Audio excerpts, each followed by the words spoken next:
Sidang kasus pembunuhan Brigadir J telah digelar di Pengadilan Negeri Jakarta Selatan pada Senin 31 Oktober 2022.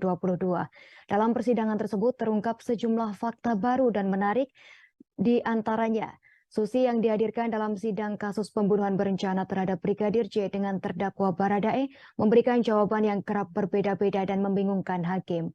Suatu pertanyaan yang membuat cukup heran saat hakim anggota Morgan Simanjuntak mempertanyakan mengapa tak ada ajudan Putri Chandrawati yang berjenis kelamin perempuan. Susi mengakui semua ajudan istri Verdi Sambo berjenis kelamin laki-laki. Hakim mengungkap pertanyaan yang ia ajukan kepada saksi tersebut penting untuk menggali motif dugaan pembunuhan berencana terhadap Brigadir J. Fakta kedua yakni mengungkapkan bahwa Verdi Sambo ternyata sudah pisah rumah dengan istrinya Putri Chandrawati. Keduanya pun hanya bertemu setiap akhir pekan.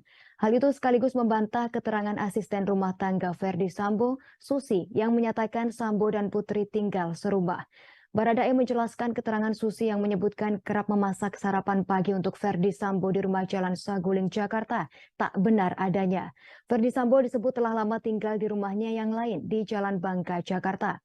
Fakta ketiga yakni Daden Miftahul Haq, satu ajudan Verdi Sambo mengungkapkan anak keempat keluarga Sambo dan Putri merupakan anak hasil adopsi.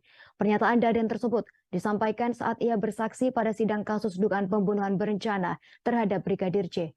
Dengan terdakwa Baradae atau Richard Eliezer di Pengadilan Negeri Jakarta Selatan pada Senin 31 Oktober kemarin. Daden menjawab pertanyaan majelis hakim tentang Putri Chandrawati yang pernah melahirkan pada 2019. Menurut Daden, Putri Chandrawati tak pernah melahirkan pada tahun tersebut. Jaksa pun menyinggung pengakuan Susi, asisten rumah tangga Verdi Sambo, yang menyatakan anak keempat majikannya merupakan anak kandung. Daden mengaku khawatir jika jawabannya akan berdampak pada masa depan anak keempat Verdi Sambo. Hakim kemudian menjelaskan hal tersebut perlu disampaikan agar permasalahan mengenai kasus yang disidangkan bisa terungkap. Daden pun mengakui bahwa anak keempat Verdi Sambo dan Putri Chandrawati merupakan anak hasil adopsi. Namun Daden mengaku tak bisa menjelaskan lebih jauh terkait proses adopsi anak tersebut. Pernyataan tersebut disampaikan dalam sidang yang digelar dengan mendengar keterangan sejumlah saksi, antara lain Susi, asisten rumah tangga Verdi Sambo dan Putri Chandrawati, serta seorang ajudan Verdi Sambo bernama Daden Miftahul Haq juga ikut memberikan kesaksian. Diberitakan, anggota Majelis Hakim Pengadilan Negeri Jakarta Selatan Morgan Simanjuntak menyerukan jika asisten rumah tangga atau ART Verdi Sambo Susi dihadirkan sebagai saksi di tiap sidang. Hal itu didasari karena Majelis Hakim menilai keterangan Susi selalu berbelit, bahkan dinilai berbohong karena berbeda dengan berita acara pemeriksaan atau BAP. Keterangan Susi dinilai penting karena ia merupakan satu-satunya saksi yang berada di rumah Magelang saat adanya skenario pelecehan seksual Brigadir J ke Putri Chandrawati. Atas hal itu nantinya pernyataan dari Susi akan terus diuji dalam persidangan dengan mekanisme menghadirkannya di tiap persidangan. Morgan menyebut kepentingan Susi untuk dihadirkan selalu dalam persidangan itu agar proses hukum dalam persidangan bisa cepat selesai. Terlebih Hakim Ketua Wahyu Iman Santosa dalam persidangan kata Morgan telah beberapa kali menyatakan kalau Susi berbohong.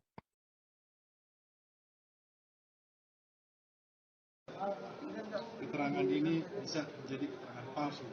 Maka kami memohon kepada majelis hakim agar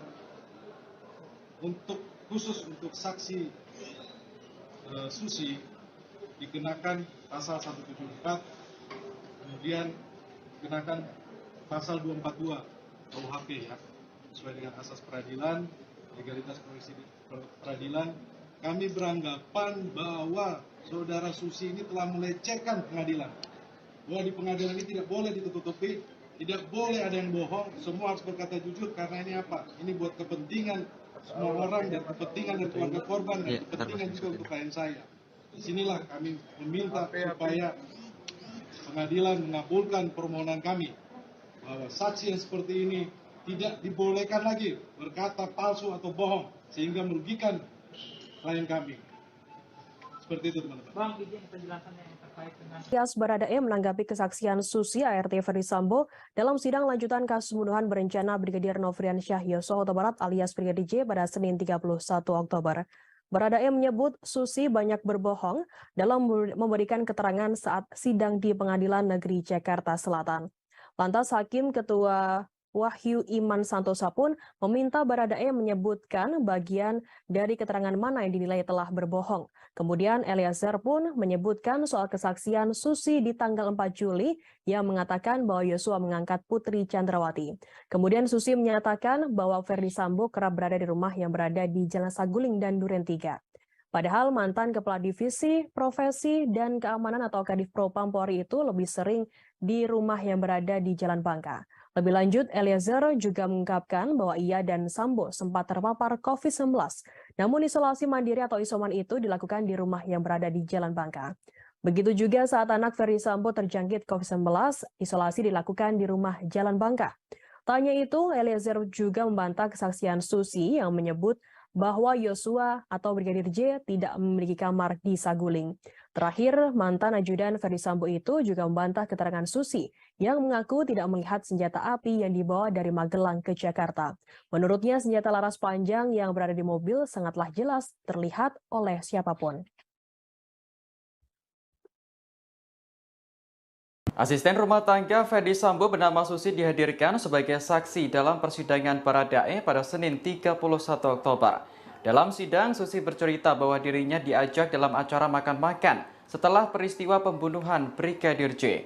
Acara makan bersama itu dihadiri Putri Chandrawati, ajudan, dan asisten rumah tangga lainnya. Susi menyebut acara makan-makan itu digelar pada Minggu 10 Juli atau bertepatan dengan Hari Raya Idul Adha. Padahal 2 hari sebelumnya, Brigadir J baru saja tewas karena ditembak. Hakim kemudian bertanya apakah Putri menyinggung soal keberadaan Brigadir J dalam acara makan bersama itu. Susi kemudian mengatakan bahwa tidak ada perbincangan soal Brigadir J. Ia bahkan tak menyadari jika Brigadir J sudah meninggal dunia saat makan-makan itu berlangsung. Susi baru mendengar kabar kematian Brigadir J dari pemberitaan di media pada Senin 11 Juli. Ia juga mengaku tidak mengetahui penyebab meninggalnya Brigadir J selain dari pemberitaan tersebut. Diketahui Pengadilan Negeri Jakarta Selatan kembali menggelar sidang terhadap terdakwa Baradae pada Senin 31 Oktober. Sidang kali ini menghadirkan sejumlah saksi mulai dari kakak kandung Ferdi Sambo, ART, ajudan hingga sopir Ferdi Sambo.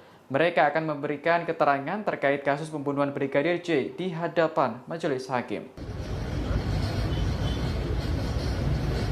Itu Om Kuat nyuruh saya untuk ngecek keadaan ibu.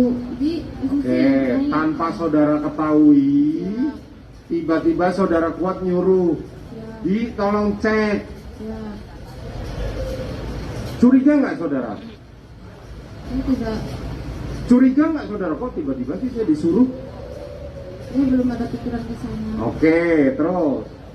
Terus saya naik ke atas, ibu udah dalam keadaan tergeletak di depan kamar mandi. Sadar nggak, saudara Putri?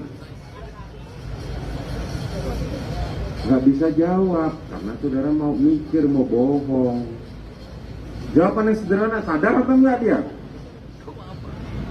Tidak mensadarkan diri. Tidak sadar diri.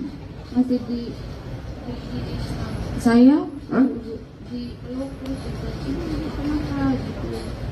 Baru ibu Nah, tergeletak tidur kan? tergeletak di depan kamar mandi Ya tidur atau duduk? Terduduk. Tergeletak duduk, bukan tidur. Tergeletak duduk.